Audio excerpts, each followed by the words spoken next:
Well, good morning and welcome. What a nice crowd. You certainly got quiet quickly. Kind of surprised me. Can you hear me all right? Clear to the back? Yeah, thank you. Well, for a business school, you know, it doesn't get much better than this. Having the world's greatest investor come to your campus is quite an honor. Warren Buffett is chairman of Berkshire Hathaway, a holding company whose investments range from Geico Insurance, American Express, and Coca-Cola, to Borsheim's jewelry store in his hometown of Omaha, Nebraska. Mr. Buffett has been described as the god of value investors and the Michael Jordan of the investing game.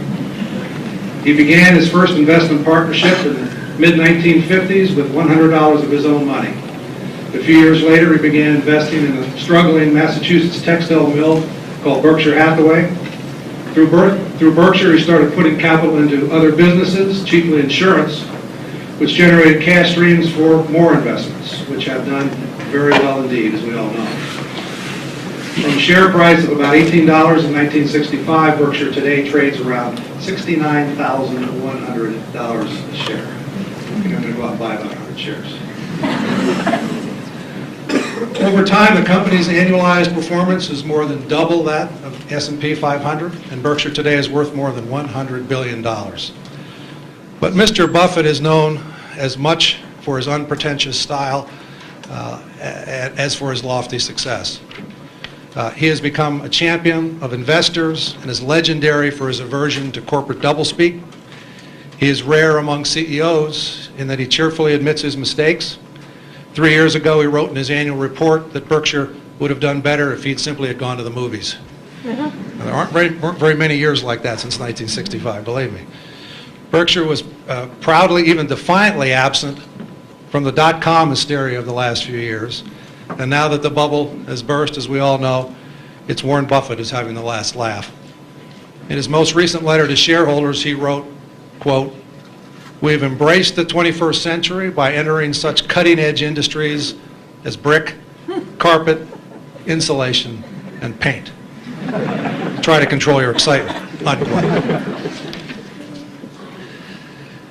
You know, and personally, from reading his letters, I mean, it's just a joy. It's a business lesson in itself. I would encourage you, whenever you get an opportunity, to take one aside and read it carefully. You'll learn a tremendous amount. His wisdom and insights are so valued that some investors buy a share of Berkshire stock just so they can hear him at his legendary annual meeting, or as he calls it, Woodstock for capitalists. He doesn't make speaking appearances often, and we are extremely fortunate to have him with us today. Earl Leonard of Coca-Cola and our distinguished executive in residence had a lot to do with that, Earl, and we're deeply indebted to you for helping to arrange this. Thank you very much. Our format today will be primarily questions and answers. Mr. Buffett will make some brief remarks at the beginning, and then we'll move into your phase. We will have a microphone set up over here. We would like you to come around. We're videotaping, so we'd like you to use a microphone, please. So go ahead and begin to line up over there to ask your questions. So would you please give a very warm welcome to the Oracle of Omaha, Warren Buffett.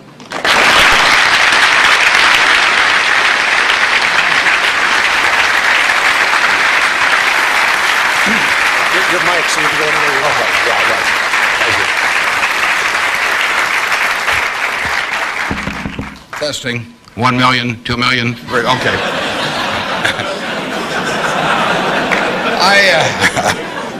I came in from Nebraska today, and you're probably all familiar with us mainly by our football team. We have those fellows with the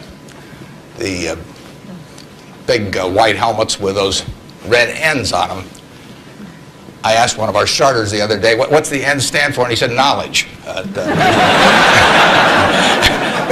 We make it tough on them, though. I mean, you don't coast through Nebraska just because you're a football player. They major in agricultural economics. And there's a two-question final for all of the players. And first question is, what did old MacDonald have? And they were giving that to one of our potential Heisman Trophy winners the other day, and he started to sweat. Finally, he brightened up. He said, farm. Professor, delighted, of course. You don't want to flunk a Heisman candidate. So he said, you're halfway home. He said, just one more question. He said, how do you spell farm? Now the guy really starts to sweat. He looks at the ceiling and he looks around. Finally his face brightens up and he says, E-I-E-I-O. So watch for that guy this year. He'll be dynamite. I really want to talk about what's on your mind, so we're going to do a Q&A in a minute. There's a couple questions I always get asked. People always say, well, who should I go to work for when I get out? And I've got a very simple answer. We may elaborate more on this as we go along, but the real thing to do is to get going for some institution or individual that you admire. I mean, it's crazy to take in between jobs just because they look good on your resume or because you get a little higher starting pay. I was up at Harvard a while back, and a very nice young guy picked me up at the airport, Harvard Business School attendee, and he said, look, I went to undergrad here, and then I worked for X and Y and Z, and now I've come here. And he said, I thought it would really round out my resume perfectly if I went to work now for a big management consulting firm. And I said, well, is that what you want to do? And he said, no, but he said, that's the perfect resume. And I said, well, when are you going to start doing what you like? And he said, well, I'll get to that someday. And I said, well, I said, your plan sounds to me a lot like saving up sex for your old age. It just doesn't make a lot of sense. I told that same group, I said, go to work for whomever you admire the most. And I said, you can't get a bad result. You'll jump out of bed in the morning and you'll be having fun. And the dean called me up a couple of weeks later. He said, what'd you tell those kids? He said, they're all becoming self-employed. So you've got to temper that advice a little bit. Play one game a little bit with me for just a minute, and then we'll get to your questions. I'd like for the moment to have you, have you pretend I've made you a great offer, and I've told you that you could pick any one of your classmates, and you now know each other probably pretty well after being here for a while. You'd have 24 hours to think it over, and you can pick any one of your classmates, and you get 10% of their earnings for the rest of their lives. And I ask you what goes through your mind in determining which one of those you would pick. You can't pick the one with the richest father. That doesn't count. I mean, you've got to do this on merit. But you probably wouldn't pick the person that gets the highest grades in the class. I mean, there's nothing wrong with getting the highest grades in the class, but that isn't going to be the quality that sets apart a big winner from the rest of the pack. Think about who you would pick and why. And I think you'll find when you get through, you'll pick some individual. You've all got the ability. You wouldn't be here otherwise. And you've all got the energy. I mean, you've got, the initiative is here. The intelligence is here throughout the class.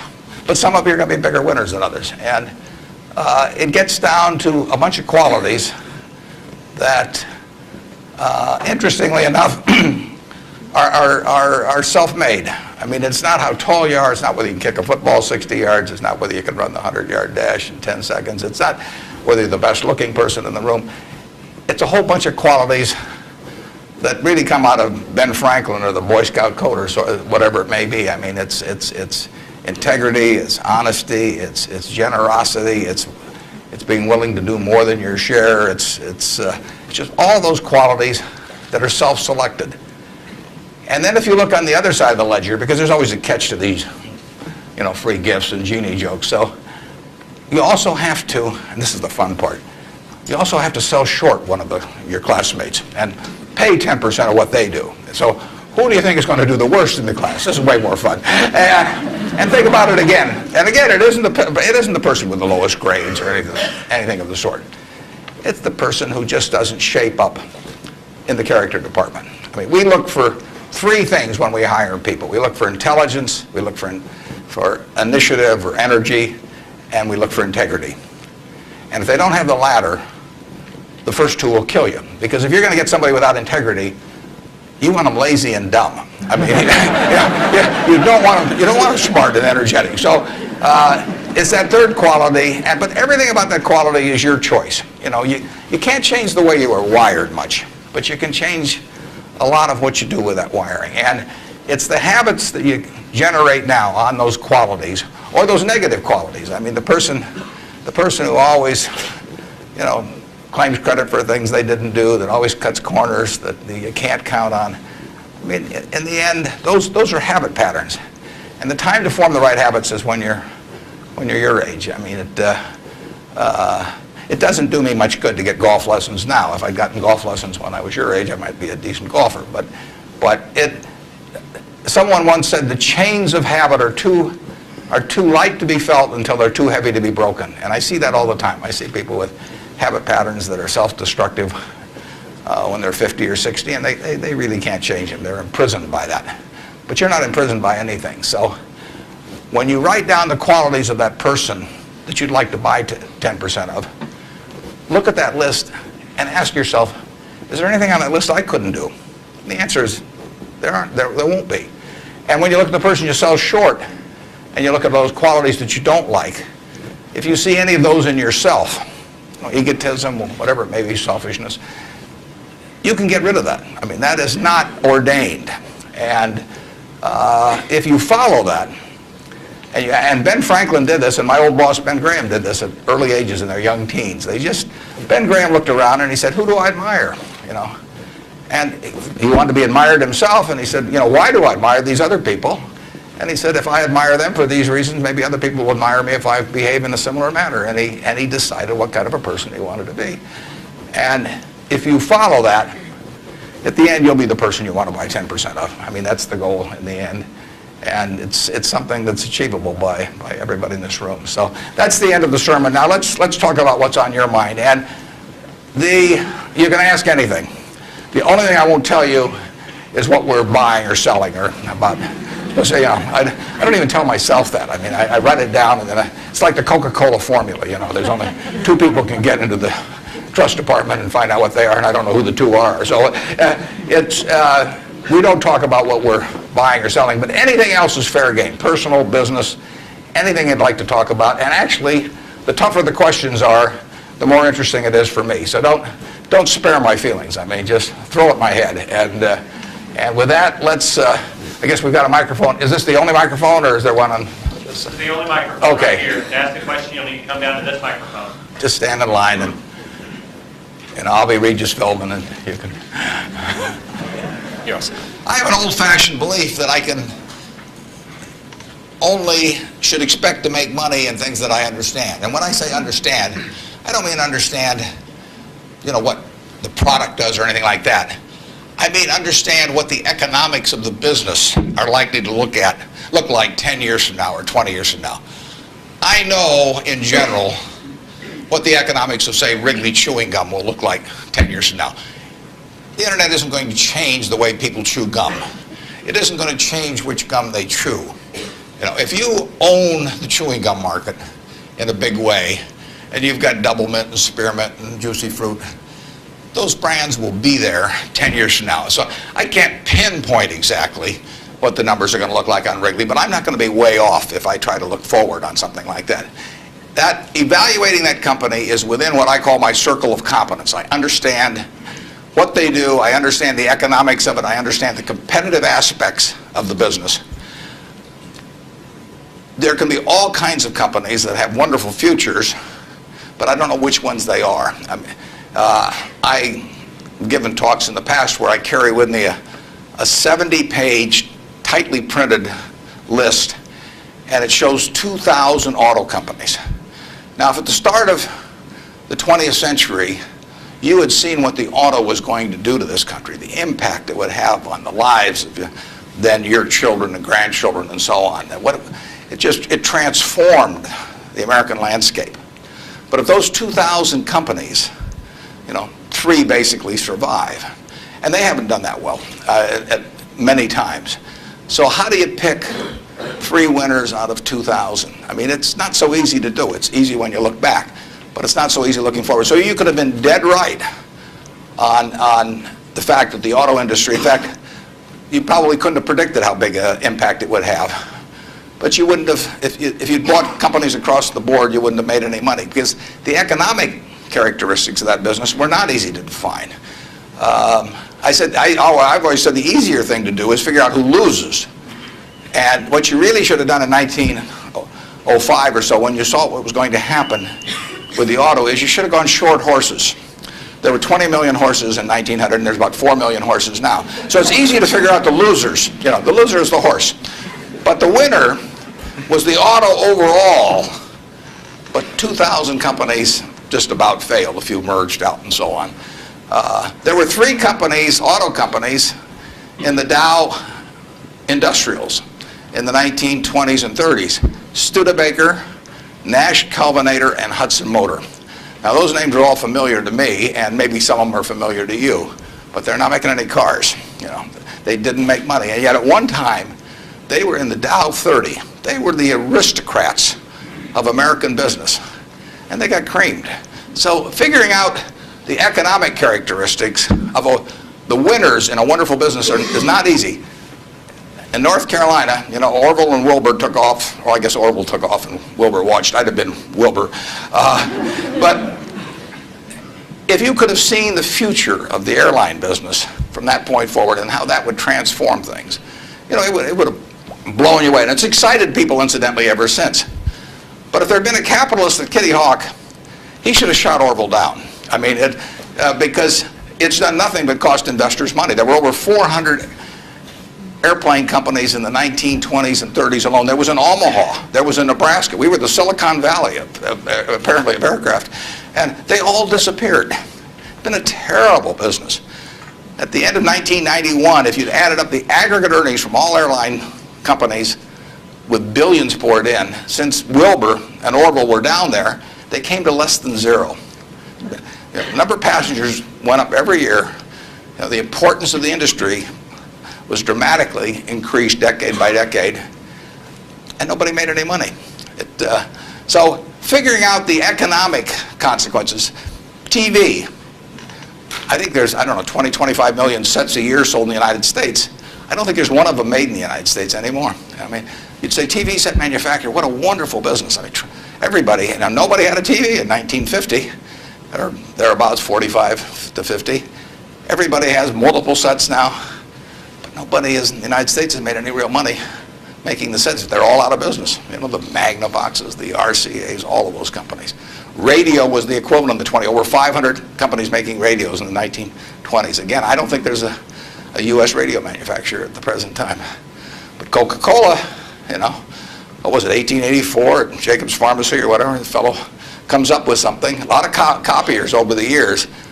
But now you've got a company that is selling roughly 1.1 billion 8-ounce servings of its product, not all Coke, Sprite, and some others, daily throughout the world 117 years later. So understanding the economic characteristics of a business is different than predicting the fact that an industry is going to do wonderfully.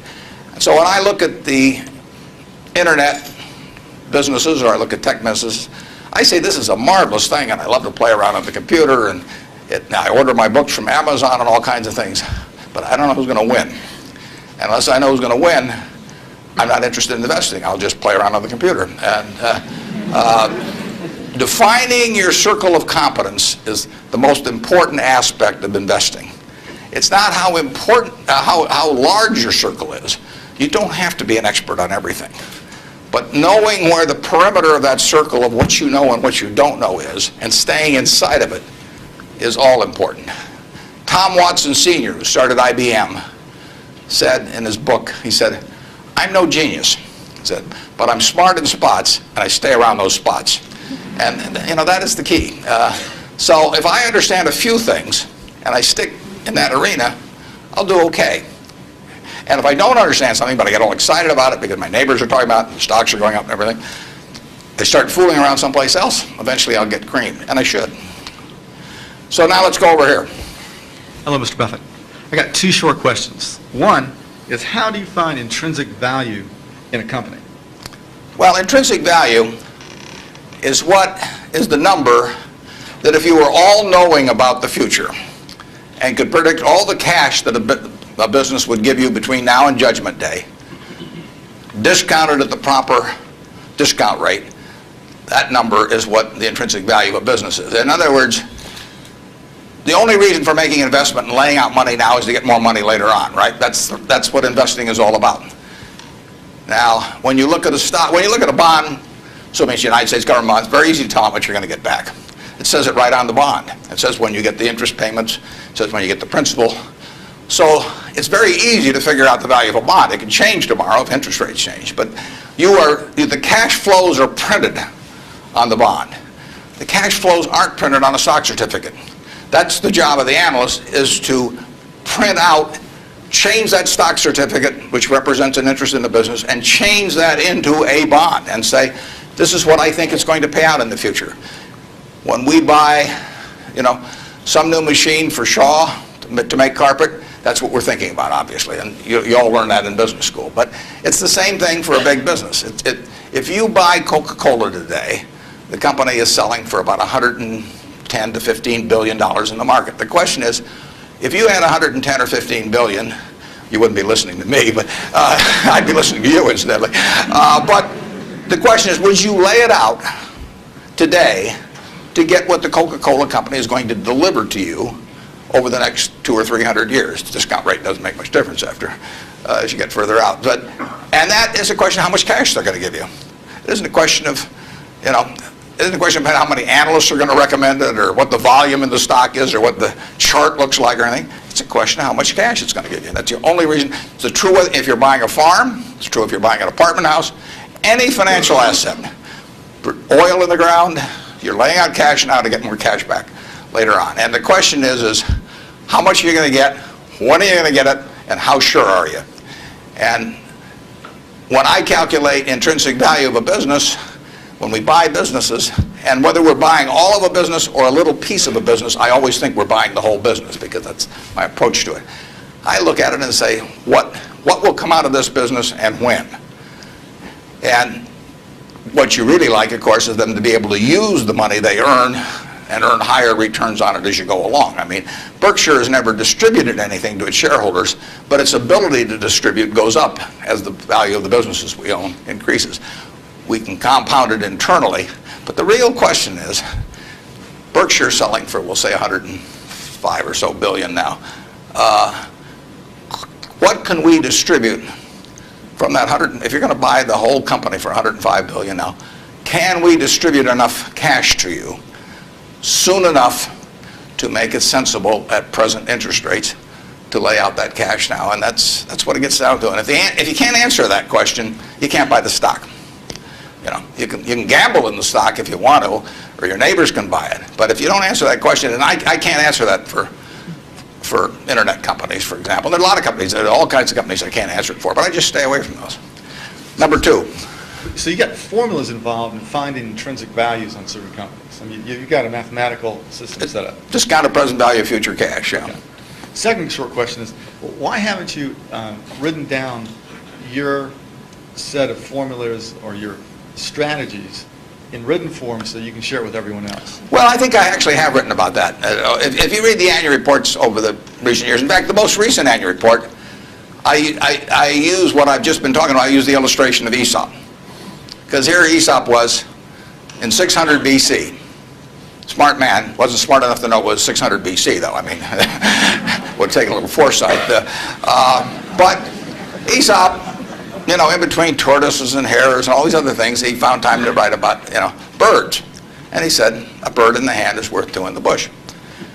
Now, that isn't quite complete, because the question is, how sure are you that there are two in the bush, and how long do you have to wait to get them out?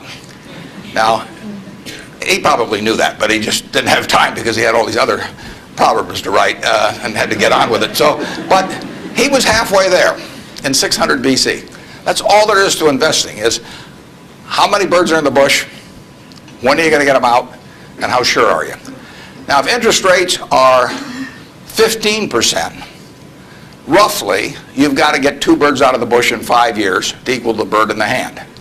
But if interest rates are 3%, and you can get two birds out in 20 years, it still makes sense to give up the bird in the hand, because it all gets back to discounting against an interest rate.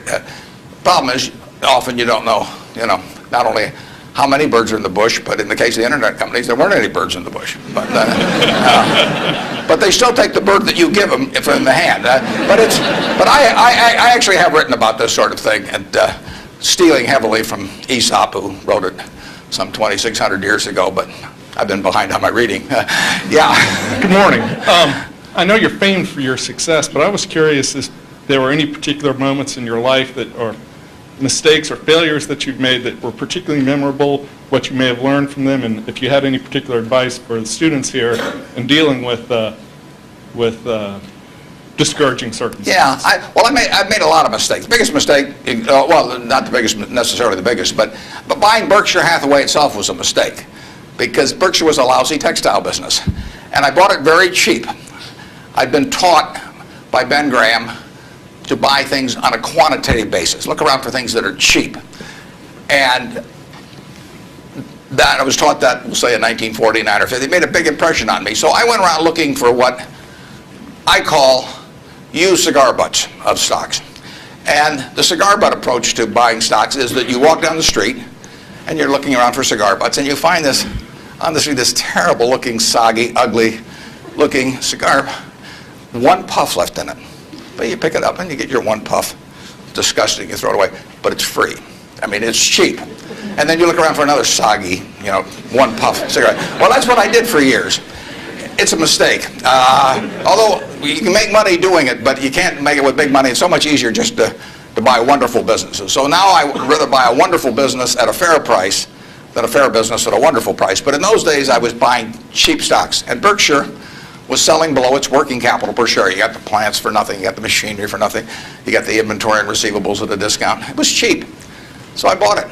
And 20 years later, I was still running a lousy business, and that money did not compound. You really want to be in a wonderful business, because the time is the friend of the wonderful business. You keep compounding, it keeps doing more business, and you keep making more money. Time is the enemy of the lousy business. I could have sold Berkshire, or perhaps liquidated it, and made a quick little profit, one puff. But staying with those kind of businesses is a big mistake. So you might say I learned something out of that mistake, and I would have been way better off taking what I did with Berkshire is I kept buying better businesses. I started an insurance business, See's Candy, the Buffalo, all kinds of things. I would have been way better doing that with a brand new little entity that I'd set up rather than using Berkshire as the platform. Now I've had a lot of fun out of it. I mean, everything in life seems to turn out for the better, so I don't have any complaints about that, but it was a dumb thing to do. I went into U.S. Air. I bought a preferred stock in 1989. As soon as my check cleared, the company went into the red and never got out. I mean, it was really dumb. I mean, I've got an 800 number I call now whenever I think about buying an airline stock. I call them up any hour that, fortunately, I can call them at 3 in the morning, and I just dial and I say, my name's Warren, I'm an aeroholic, and I'm thinking about buying this thing, and then they talk me down. I mean, it takes hours sometimes, but it's worth it, believe me. If you ever think about that buying an airline stock, call me and I'll give you the 800 number, because you don't want to do it.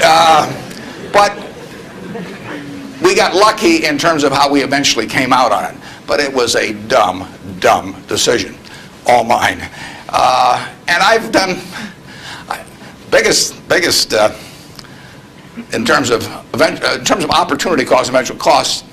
I bought half interest in a Sinclair filling station when I was about 20 with a guy I was in the National Guard with, and I had about $10,000 then, and I put $2,000 in, and I lost it all. So that was 20%, and that means that the opportunity cost is now $6 billion of that filling station, which is a big price to pay for, getting to wipe a few windows and a few windshields and things like that. So actually I like it when Berkshire goes down, because it reduced the cost of that mistake on an opportunity cost.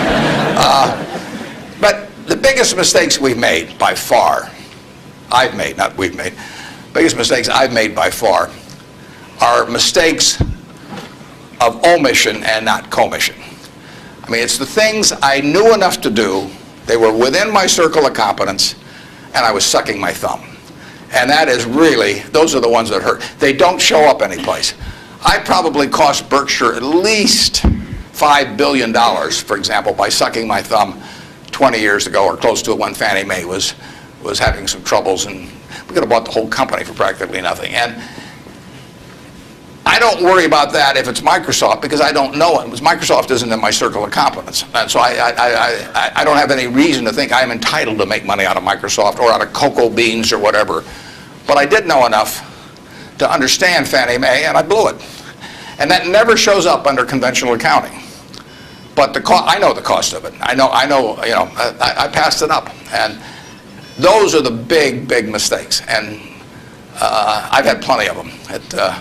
And unless I tell you about them in the annual report, and I resist the temptation sometimes, unless I tell you about them in the annual report, you're not going to know it because it doesn't show up under conventional accounting.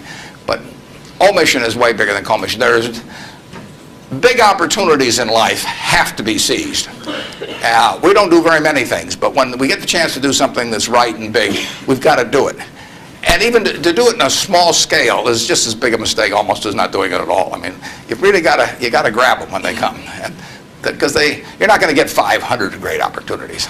You would be better off if when you got out of school here, you got a punch card with 20 punches on it, and every financial decision you made, you used up a punch.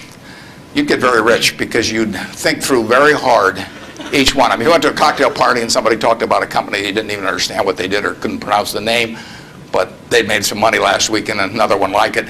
You wouldn't buy it if you only had 20 punches on that card. There's a temptation to dabble, particularly during bull markets. In stocks, it's so easy. It's easier now than ever because you can do it online. Just you click it in and maybe it goes up a point and you get excited about that and you buy another one the next day and so on.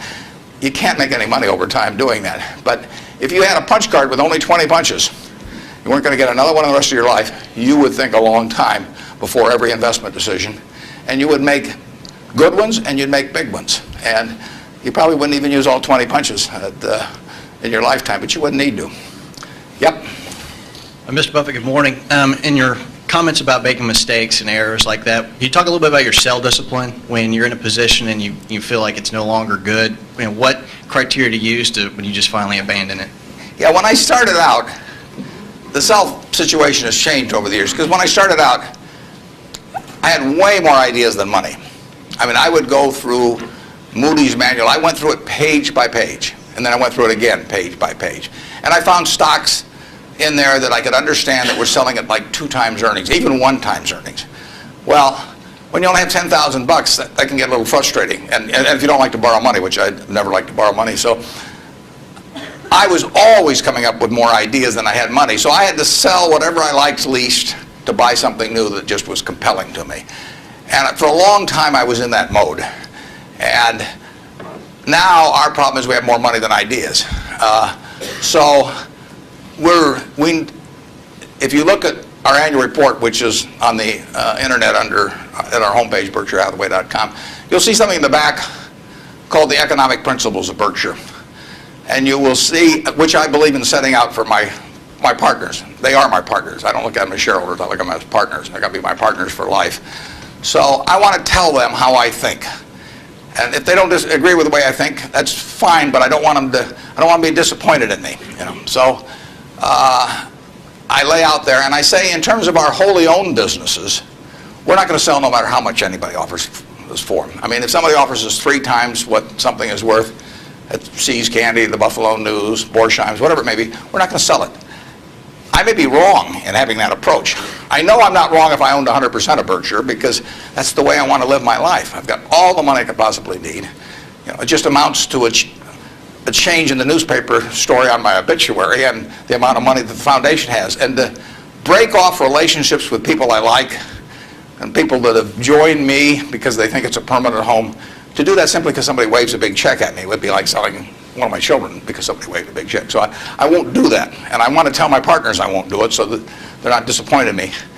More and more with certain stocks, we've got that approach. Now, if we were chronically short of funds and had all kinds of opportunities coming, we might have a somewhat different approach. But our inclination is not to sell things unless we get really discouraged perhaps with the management, or we think the economic characteristics of the business change in a big way. I mean, and that happens. So, but we're not going to sell simply because it looks too high, in all likelihood. I mean, You can't make that 100%, but that's the principle under which we're operating. We're generating right now $5 billion of cash a year at least, so it's $100 million every week. And just that we've been talking here half an hour, and I haven't done a damn thing. It's the real question is how do you put it out intelligently, and if we were selling things, it'd be just that much more. So there may come a time when that would change, but we want to. And I have shareholders, partners, who would say, if you can get 3 times what See's Candy's worth, why don't you sell it? And that's why I want to be sure before they come in, they know how I think on that. I mean, they're entitled to know that. You really think for a minute, if you're going to get married, and you want a marriage that's going to last. Not necessarily the happiest marriage, or one that Martha Stewart will talk about or anything, but you want a marriage that's going to last. What quality do you look for in a spouse? One quality. Do you look for brains? Do you look for humor? Do you look for character? Do you look for beauty? No. You look for low expectations. I mean, that is the marriage that's going to last. Both have low expectations. I mean, and I want my partners to be on the low side on expectations coming in, because I want the marriage to last. It's a financial marriage when they join me at Berkshire, and I don't want them to think I'm going to do things that I'm not going to do. So that's our guiding principle. The advice is all free, and your marital advice, everything else. Next. Good morning. Mr. Buffett, I have a question regarding evaluation of the soundness of investment. In recent years, it appears that the use of tax sheltering in corporation is increasing, and such, reputable companies like UPS and others are involved in court battles over shelters with IRS. And as we know, most of these transactions are fairly artificial, but yet there is a profit there. From the investor perspective, do you think it's beneficial for investor the company that they invest are involved in those shelters? And if so, do you think it would be helpful if those transactions are disclosed in statements, meaning the notes to statements? I'm not sure I got that 100%. George, could you? I will repeat. Earl, did you? Shortly. Yeah. If you think that involvement of corporations that you invest, or anybody for that matter invest in tax shelter, which is by some definition... tax shelters? Right. I've never used one. I'm not saying so. I'm asking if you know that corporation is involved in such activity that is beneficial in short term, would you think that's helpful for investors? Well, there are perfectly legal ways to shelter taxes. I mean, we did and still do, but we were one of the earliest ones to go in for low-income tax housing credits. In fact, I met with first President Bush about that one, and that benefits us to a mild degree. It's not a big element of Berkshire. I mean, it's peanuts in terms of Berkshire's overall value, but it is a congressionally ordained tax benefit. I wouldn't call it exactly a shelter. It's a tax benefit that Congress has decided they're willing to offer businesses, and because they think it's the best way to generate low-income housing. So we participate in something, but it's not a big factor in what we do. And but there's nothing wrong with that. And then if you get into tax evasion, I mean, that's a whole different game. At that point, they ought to go to jail. But certain businesses, some insurance companies are reincorporated in Bermuda, and you can save a lot of taxes. You have to meet certain other tests which we wouldn't want to meet. But if we were willing to meet those other tests, there's nothing illegal or immoral about us moving to Bermuda. We're not going to do it. And but if the restrictions weren't there, I mean, the tax code is the rule book, and you follow the rule book. I think some of the things people do in terms of bending that rule book get very close to to fraud and sometimes cross the line into fraud, and when they do, I think they ought to be prosecuted. But that's another game. And incidentally, there has been more pushing on that, I would say, in the last 5 years, and certainly was my experience earlier. And there are more, I think now it's diminished in the last year or two, but a couple years ago there was some very aggressive marketing by some of the auditing firms, and of these, even with percentage shares of the gain to be paid to the auditors. And I think that those things got fairly dubious, and particularly when they shopped for legal opinions, so that if you got caught doing these things, you can say, well, I was relying on this legal opinion, and therefore I shouldn't go to jail, but just pay the back taxes. So I don't know of anything we're associated with that has done that, but obviously if they push too far, we don't want to be there. Thank you. Yep. I was curious, with the large number of people you now have with tremendous amounts of wealth, what do you think of the current state of philanthropy? Well, I'll be out this week. Actually, I'm going to a Coca-Cola meeting, and I'm flying out to Seattle and talking to the United Way group out there. Seattle United Way raises more per capita, I believe, than any United Way in the country. And Bill Gates will be there. We're talking jointly. His mother was very active in United Way. But Bill is going to give away over $1 billion a year. A lot more later on, but right now $1 billion. And it's very interesting. I mean, he is very rational about it, and he's very informed. In fact, he got somebody, I think his primary advisor in the medical field is a fellow who was with the CDC in Atlanta. And Bill reads 15 books a month on this. I mean, he can just absorb it. I wouldn't be able to get it that fast. But he just says with $1 billion, he wants to save as many lives per year as he can. So that's his objective. It's just as much a metric of his foundation as some other metric, return on capital, might be for a business. And he says, I'm going to spend $1 billion a year. How many lives can be saved for that? So he's gotten very heavily into vaccines and AIDS in Africa, a number of things. It's very rational. I personally think all of my 99-point-something% of my net worth will go to a foundation after the latter of my wife and I die. I mean, it's all going to go to a foundation. As far as I'm concerned, I got it from society. It's going to go to society. I've written a letter to my trustees, and I've got very few trustees. If you got a whole bunch of trustees, in my view, they just homogenize themselves down to sort of a lowest common denominator, because you get 30 people in a room, and prestigious people, but they'll all have their particular alma mater, and they'll all have their particular hospital, and it'll become a big trade-off game. It'll be a little like Congress. So I have very few people, and I don't give them anything specific, because I tell them their judgment above ground will be better than my instructions from 6 feet underground. So I don't like to think that, but it's true. So I tell them, look, the society are the ones that don't have a natural funding constituency or are just damned intractable and very difficult to solve. So I tell them I am not going to haunt them at all if they spend big money on some terribly important problem and they fail, because they're taking on tough problems. When I buy businesses, I'm buying easy businesses. But the reason the big problems of society are big problems is that they're damn tough to solve. So they're swinging at bad pitches. I'm swinging at easy pitches in business, but they have to swing at bad pitches. But I tell them I want them to try and do it. And if they fail, it doesn't bother me at all. I tell them if they give $1 million here and $1 million there and $1 million there, they're not going to sleep, because I'm going to be haunting them. I'm going to come back every night.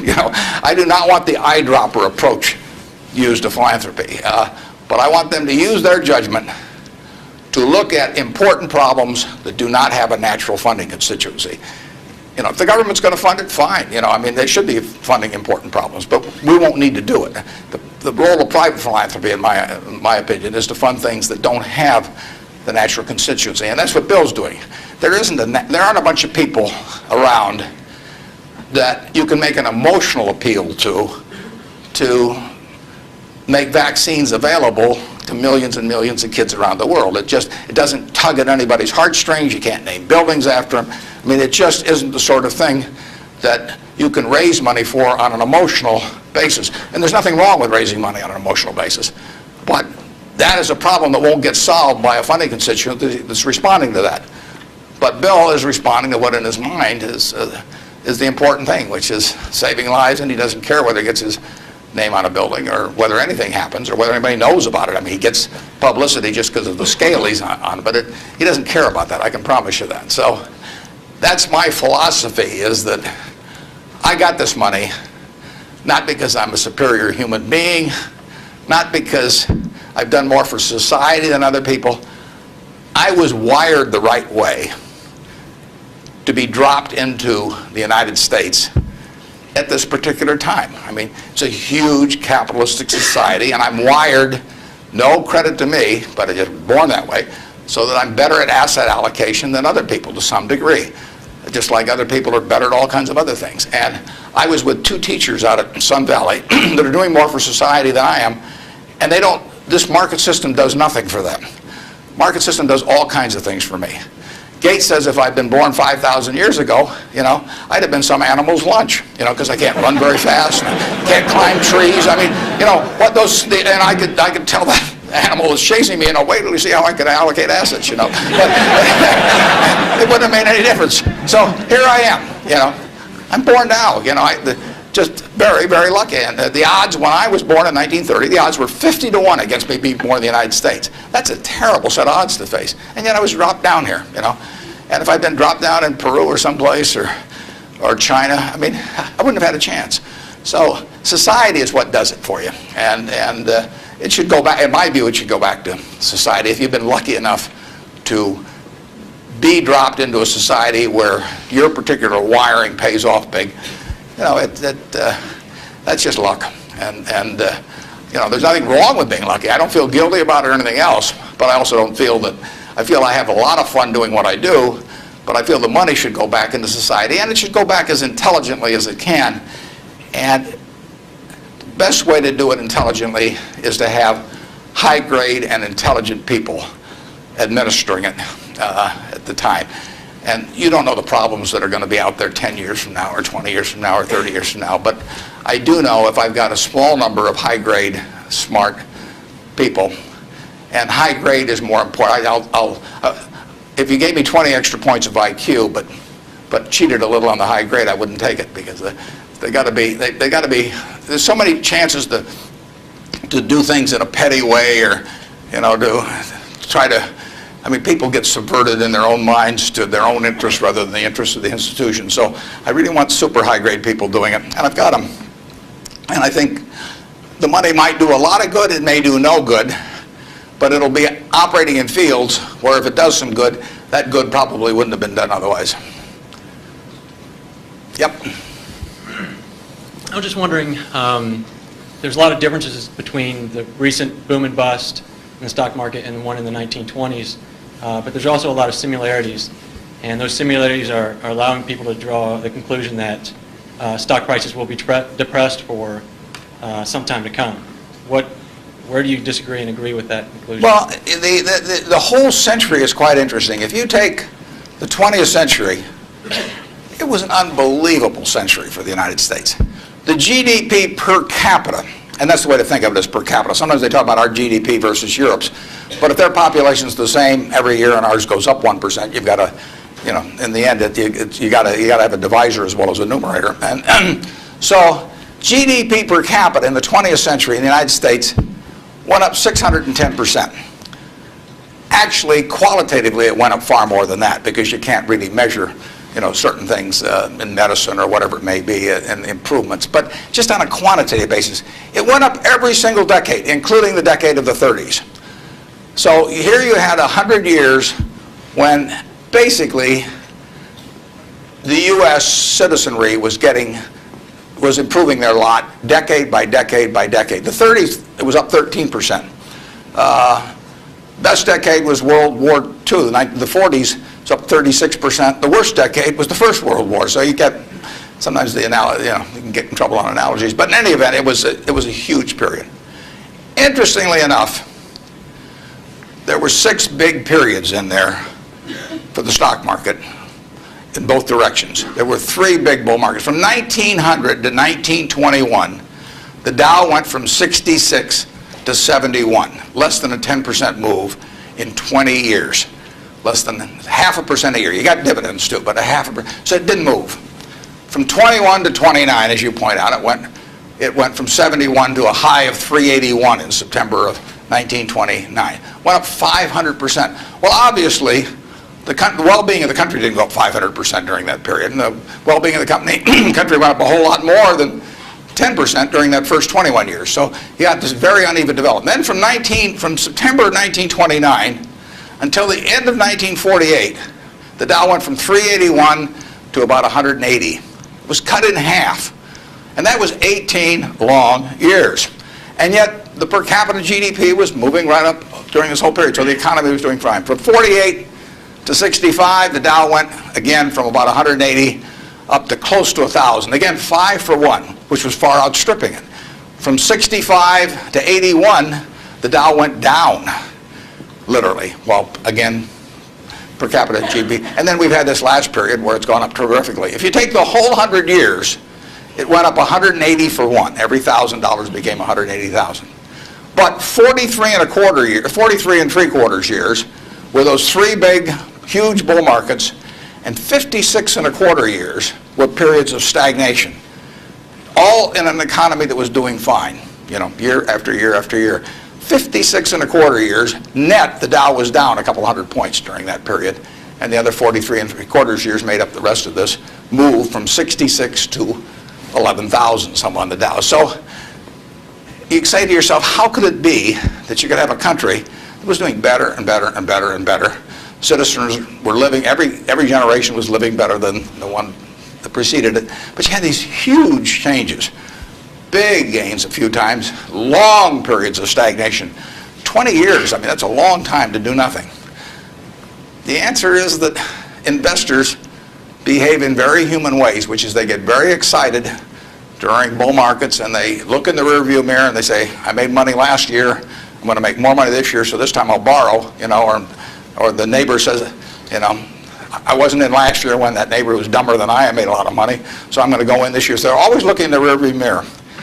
And when they look in the rearview mirror and they see a lot of money having been made in the last few years, they plow in and they just push and push and push on prices. And when they look in the rearview mirror and they see no money having been made, they just say, this is a lousy place to be. So they don't care what's going on in the underlying business. And it's astounding, but that makes for huge opportunity, just huge opportunity. I mean, I've lived through roughly half, in an investing sense, about half that period. And I've had that long period of stagnation from 65 to 82, 17 years. I wrote an article for Forbes in 1979. I just said, how can this be? Pension funds in 1970 put 100 and some % of their new money in stock because they were wild about stocks. Then they got a lot cheaper and they put a record low in, 9% of their net new money in 1978 when stocks were way cheaper. People behave very peculiarly in terms of the reactions because they're human beings and they get excited when others get excited, they get greedy when others get greedy, they get fearful when others get fearful, and they'll continue to do so. And you will see things you won't believe in your lifetime and securities markets. And the country will do very well over time, but you will see these huge waves. And if you can stay objective throughout that, if you can detach yourself temperamentally from the crowd, you get very rich. And you won't have to be very bright. I mean, I'm sure you are, but it doesn't take brains. It takes temperament. It takes the ability to sit there and look at something. When I started out in 1950, I would go through and find things at 2 times earnings, and they were perfectly decent businesses, and people wanted jobs at those companies, and everybody knew they were going to be around, and they wouldn't buy them at 2 times earnings, and that's when interest rates were 2.5%. I started selling securities when I was 21. And a Kansas City life insurance company happened to be a fairly prominent company in Omaha. And the policies they sold you, if you were buying life insurance from them, had a built-in assumption of 2% interest. The stock of Kansas City Life was selling at less than 3 times earnings. You were getting 35% if you bought the stock. No question about the soundness of the company. I went to the local agent. I figured, hell, I ought to be able to sell him a few shares of stock. I mean, the guy ought to understand it. He's got his whole life invested in this company. I went to the local agent who'd been with him for 20 years, And his name was Moose. And I said, Mr. Moose, I said, you know, you're selling these policies with 2%. You may even have a few members of your own family, and you can buy into this company whose paycheck you depend on every month, and whose future your beneficiaries of these life policies depend on, and who you're selling them, you know, a 2% investment on, and you can get 35% on your money. And he said, you know, stocks aren't any good. And I couldn't sell you, you know, I was a lousy salesman. I mean, well, you have to start with that. But it just blew me away. It blew me away. I thought, sometimes I used to wonder if I was nuts, you know. But those things, the same thing happened. I mean, in 1964, the Dow closed at 864. At the end of 1981, 17 years later, it closed at 865. It moved 1 point in 17 years. Now, that's not a big move. And that, you can't believe how discouraged people were during that period. But, you know, people were living better. So things can go on a long time that don't make sense. But they do come to an end. I mean, the internet thing, I mean, you had these companies selling for many billions of dollars that had practically no prospects of making any money. That's a bubble. But Herb Stein one time said, anything that can't go on forever will end. Now, that seems pretty... but think about that. And particularly think about it next time you're trying to do something just because the stock's gone up a whole lot, you know, and your neighbor's made money or something. You've got to be... You just have to sit and think objectively and think about, would I buy this whole business? If it's an internet company that's got 100 million shares out and selling at 100, that's $10 billion. Is it worth $10 billion? If it's worth $10 billion, it's got to be able to give you, you know, 700 or 800 million next year. And if it doesn't give you 700 or 800 million next year, it has to give you maybe 10% more than that the year after and continue to. There aren't a lot of businesses that can do that. And people just go crazy. And of course, it's fun. I mean, it's, you know, it's like that sign they put in brokerage offices that says, avoid hangovers, stay drunk. You know, I mean, it's just so much fun to keep playing. But you got to do sensible things to get good results. Yeah. Next. Well, we got 3 people standing there, so let's do the 3 that are standing there. Okay. Good morning, sir. Hi. Hi. I was wondering what your opinion is of the Federal Reserve and their actions taken recently. Do you feel they've done enough to boost the economy? Yeah, well, I'm a fan of Alan Greenspan's over time. I've known him for a long, long time. We were on a board together at Cap Cities, and Alan is a very, very smart guy. He is motivated, in my opinion, entirely by what is good for the United States, people of the United States. And so you couldn't have a better person in there. And the problem he may have is that because his tenure in office has been associated with this incredible bull market, that even though he wouldn't have claimed credit for it, that people might associate it because of the importance of the Fed generally. They might associate with him, so they may, if things don't work out so well, they may blame him as well. But I think his policy has generally been very good. You have to understand one thing about the Fed is that it's not as powerful as the mystique would make it. Its brake is better than its gas pedal. When the Fed wants to put on the brakes, we go through the windshield. I mean, you know, the economy just, they can put on the brakes. Paul Volcker did it. He broke inflation by doing it. But I mean, when he put on the brakes in that period around 1980, I mean, people hated him. He was crucified for it, but it was the right thing to do. And he could do it. He did it all by himself. And and it was the only way, because of the momentum that inflation was generating. It was the only thing it was what was needed then. Enormously unpopular. It's much harder for a Greenspan to put on the brakes because nobody wants him to put on the brakes, plus he's so visible. But he's put them on sort of gradually. But stepping on the gas pedal, he does not necessarily get the same result. It may help, but there are 1,000 other variables operating. And as you see in Japan, you know, you can get down to 0 interest rates and you can't stimulate anything. So it isn't like the Japanese haven't read the same books we've read about economics. I mean, they've read Keynes and they've read the whole thing. So we're not smarter than they are. We don't have any secrets they don't have, but they don't know how to get their economy going. And, you know, their GDP there has been going no place, you know, in the last 5 years, and there's still problems around. So easy money doesn't solve everything, but Greenspan could very well get blamed for the fact that he hasn't solved everything, and it's just not in his power to solve it. He can help in various ways, but I don't think you could have anybody better, and I think he's done the right thing to this point, but the right thing may not be quite as effective as people may hope that it would be.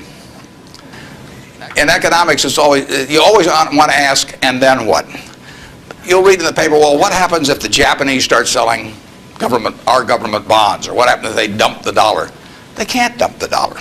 There's no way to dump dollars. You can, or at least dollar assets, because if the Japanese want to sell our government bonds, if they sell them to us, they get a time deposit or a demand deposit at Citi, or they still own a dollar asset.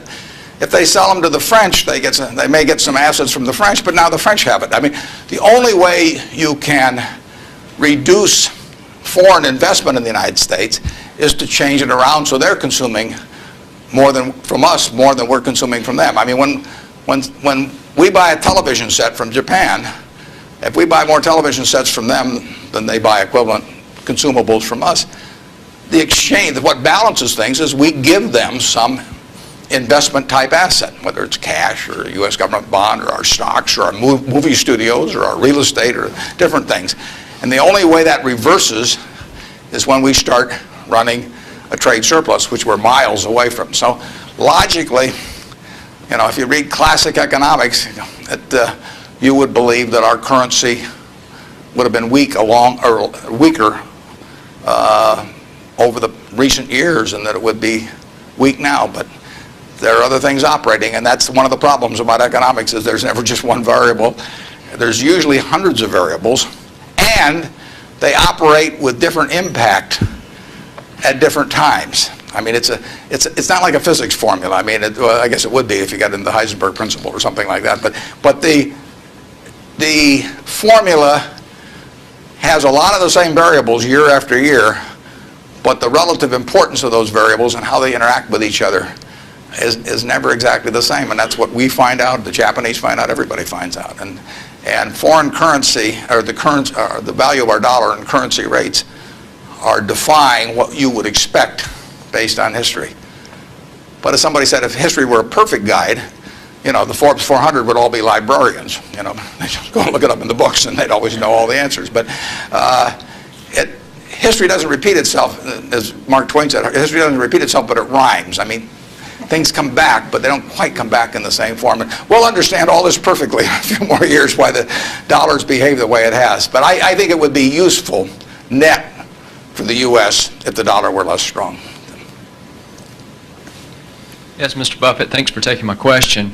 My question pertains to small business, and my family's been in the truckload sector of transportation for about 50 years. And as you talked about the airline industry and all the mergers and acquisitions and things going on, and a lot of the smaller players being tossed out of the market, what do you see for people that, like in this room, for students that want to start a small business, and maybe they want to start in a business that is somewhat of a commodity type business, but as businesses, the large corporations get larger and their efficiencies increase, how can a small business compete with these people? Yeah, in many areas, small businesses have an advantage. In other businesses, scale has a huge advantage. And I mean, you don't want to be a tiny carbon steel producer. On the other hand, when mini mills came along and learned how to use scrap more effectively than the older methods of making steel, they actually had an advantage. So scale is a huge advantage in some businesses.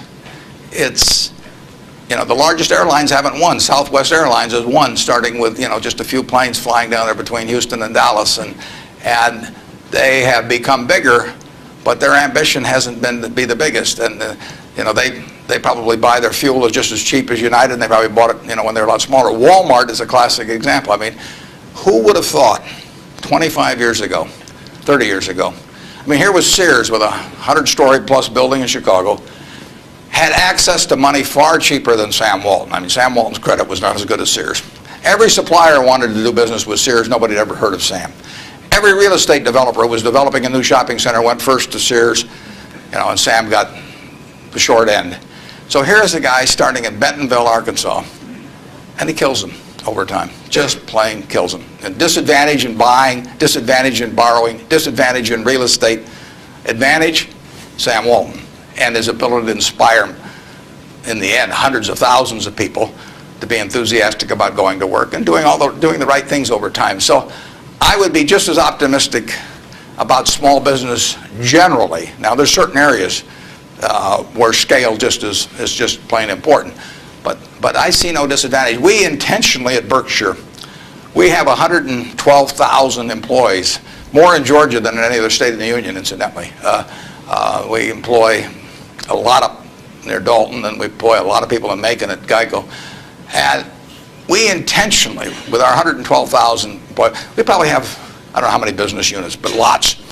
And we only have 13.8 people at headquarters. I'm not the 0.8, incidentally. I resent it when people think that. I'm a full, but we have one woman that works 4 days a week. And that's all we have at headquarters, 112,000 people, 105 billion in market cap. But we intentionally keep our units small. We think, we want them to have the nimbleness, the responsiveness to the customer particularly, that will turn them, that essentially will more than offset anything that the scale of having maybe a little more purchasing power or something will develop. We own a home furnishings business in Utah, run by a fellow named Bill Child. He was featured in Fortune about one issue ago.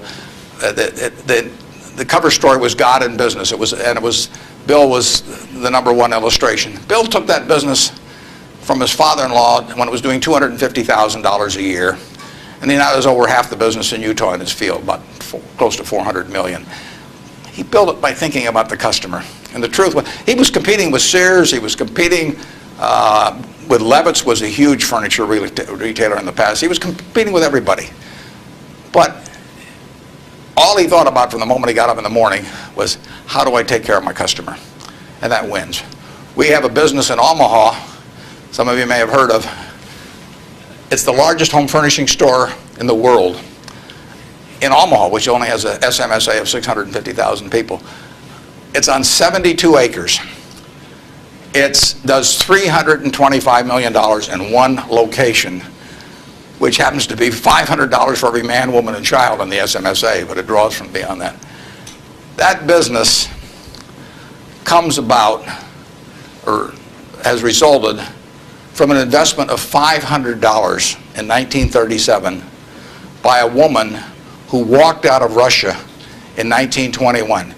She walked out, got on a peanut boat, landed in Seattle with a tag around her neck. She couldn't speak one word of English. The American Red Cross looked at the tag. It said Fort Dodge, Iowa. They got her to Fort Dodge, Iowa. She couldn't pick up the language. She was there 2 years. She said she felt like a dummy. So she came to Omaha because there were other Russian Jews there and she'd at least have somebody to talk to. Her little girl started school, Frances. Frances would come home at night and teach her mother the words she learned in school that day. That's how this woman, Rose Blumpkin, learned the English language, but from her daughter from kindergarten on, teaching her the words. She brought 7 siblings over from Russia, one at a time, $50 every time she saved $50. She sold used clothing and other works. She got her 7 siblings over, her mother and father, and by 1937, 16 years after she got here, she saved $500. She got on a train, went to Chicago, to the American Furniture Mart, which was this huge, impressive thing. She was smart as hell, but she thought like a peasant in a way, and she saw this building and she decided to name her company the Nebraska Furniture Mart. She went in and bought $500 worth of, she bought about $2,000 worth of merchandise. All the way back to Omaha, she worried because she thought, I owe $1,500, and she only had a $500 equity. So she got to Omaha. She took the bed, the sofa, the refrigerator out of her own home to sell fast so she could get the money so she could pay on time. She took that business and built it from that start. No one would sell to her. She went into court 4 times because the carpet manufacturers tried to keep her from selling at a discount, and she went into court and told the judge, because she figured out ways to buy this stuff in various nefarious ways from other people buy it for her, and she said, look, I pay $3 a yard for this carpet. Brandeis sells it for $6.98. She says, I sell it for $3.98. Just tell me, Judge, how much you want me to rob people. She defended herself. Papers wrote it up. The judge bought carpet from her the next day. I mean, it was marvelous. Brandeis isn't selling anymore. They were the huge department store in Omaha. She put everybody out of business. And the punchline, she worked till she was 103. She sold me the business when she was 89. And she didn't have an audit. I went out to see her one afternoon. I took a check out with me because I knew she wanted to do something. And I said, Mrs. B, here's the money. I said, I don't need an audit. Just tell me whether you owe any money. She said, I've never owed any money since I owed those guys back in 1937. And she said, it's all free and clear. She'd never seen a balance sheet. She didn't know what accounting terms meant, but she understood the nature of the business. And I told her, I said, I'd rather have your word, than an audit from every one of the big 6 or big 8 or whatever there were, the number at the time of the top auditing firms. And she worked till she was 103. She died at 104. She had 3 siblings at her funeral. I mean, those are some genes. Her son works there now. He's 82 or 3, and the 3 sisters are all alive. But the punchline is, she couldn't read or write. This woman could not read or write. If you told her this room was 68 feet by 43, she would tell you how many square yards it was like that. She never went to school a day in her life. She would tell you how much that was at 5.98 a yard. She'd add the tax. She'd knock off something because she liked your looks. And that would be it. And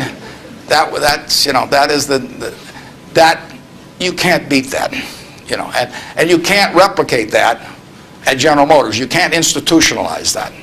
The person who brings that kind of drive to a business and does it day after day and thinks about their customer, and that's all she did. She raised 4 kids in the process too, but you can't. It can't miss. And no, you don't have to worry if you're an entrepreneur. In most fields, there's some fields where you can't do it because there are scale aspects to it. But in most fields, you'll kill people. Bob Shaw did that with Shaw.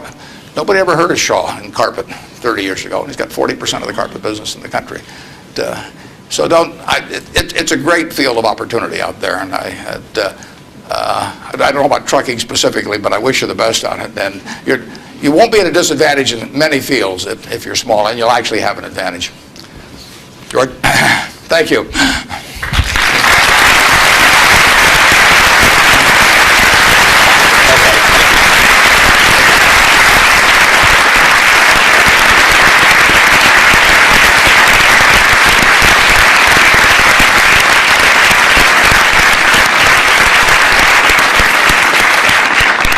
Mr. Buffett, thank you very much for sharing your wisdom and your ideas and your wonderful stories with us today. We are truly honored and pleased that we've had this opportunity to get to know you a little bit better. I'd like to thank a couple people before we conclude for helping with the logistics. Associate Dean Bob Gatewood, our Director of Alumni Relations, Marie Garrison. Thank both of you. David Dodson, our Director of Communications. There's a lot of work and effort went into this, and I thank all of you for all that you've done. And Earl, again, thank you for helping make this possible. Mr. Buffett, we have a parting gift for you, but it needs to be placed into context before we show you what it is. In your most recent newsletter to your annual report to the shareholders, you discussed some of the things that you looked for in making acquisitions, and one of the things you talked about was owners. You look for owners who care who they sell to, and that was important to you. I'd like to quote from your report. When a business masterpiece has been created by a lifetime or several lifetimes of unstinting care and exceptional talent, it should be important to the owner what corporation is entrusted to carry on its history. A little bit further down you say, how much better it is for the painter of a business Rembrandt to personally select its permanent home than to have a trust officer or uninterested heirs auction it off. Well, we believe that many of these words apply to you as well. You too have created a business masterpiece. You too have created a Rembrandt. What we have today is a lighthearted portrait, a lighthearted characterization that we hope captures some of the business milestones in your career, and we hope also captures some of that quick-witted humor that you demonstrated today. It was painted by a good friend of ours and a well-known artist, lives here locally, Alan Campbell. Alan is with us, and he will help unveil it today. Alan, please come down. Now, when he unveils this, please understand that you're not going to be able to see the detail of this from where you're sitting, but we would invite you to come down and walk past it as you leave today. Alan. If you're going to speak, come over to the microphone, please.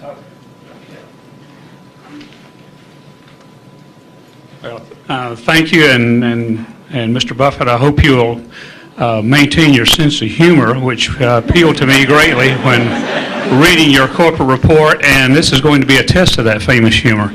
But it's intended to be a portrait both of you and of your company and of your values. And when Marie Garrison, my girlfriend, the alumni director here, told me you were coming, and I read the comments about the Rembrandts and lying on your back and feeling like you could lie on your back and paint the ceiling every day at Berkshire, you basically opened the door with your own words. So, and just on an aside, my brother's one of your pilots for Executive Jet. So. The one thing that's not included is a reference to the jewelry company, so you've been spared jewelry.